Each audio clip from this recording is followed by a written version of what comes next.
All right, today we're talking about spinning rod guide sizes, and specifically we're going to focus on casting.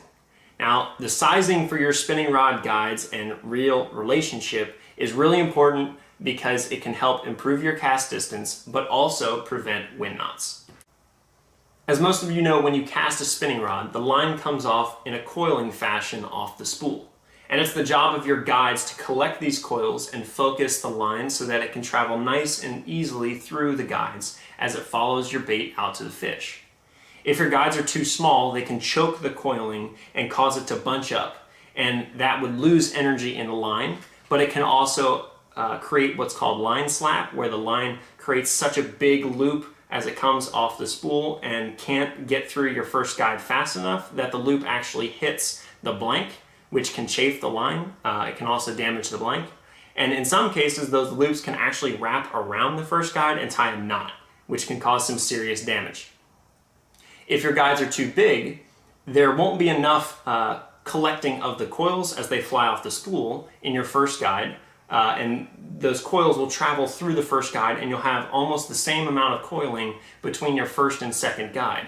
And this coiling can continue until you've lost so much energy in the line that it will basically straighten itself out. But in that process, you've lost so much energy that you're affecting your cast distance. Every time your line makes contact with your ring on your guide, it's slowing down. So the less we can allow the line to contact guides, and however many guides you have on your rod, the more distance you will get in your cast. All right, now that we've covered guide purpose and what happens when guides are too small or what happens when guides are too big, I want to talk about how you figure out whether your guides are the right size, or in other words, if your reel is fit for the rod that you might already have.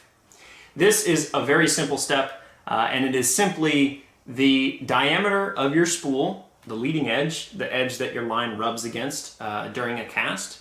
This diameter should be twice the size of your collector guide ring. So for this reel, in this case, I would take this guide, and this would be the collector guide for the rod that I would make for this reel. And this guide, as you can see, is half the diameter of the spool. If you have a bigger reel, you have a bigger guide, but the same rule applies. The guide should be half the diameter of the leading edge, the spool face diameter of the spool.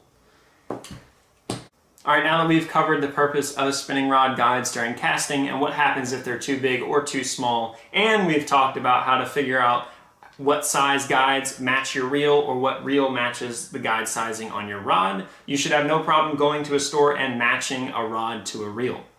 And remember that correctly sized guides to your reel or a correctly sized reel to your rod affects your cast distance and prevents wind knots, which ultimately affects your chances of catching fish. So if you like this video, please give it a like. If you have questions, comment below. I'll be happy to answer them. And stay tuned for more information on guides.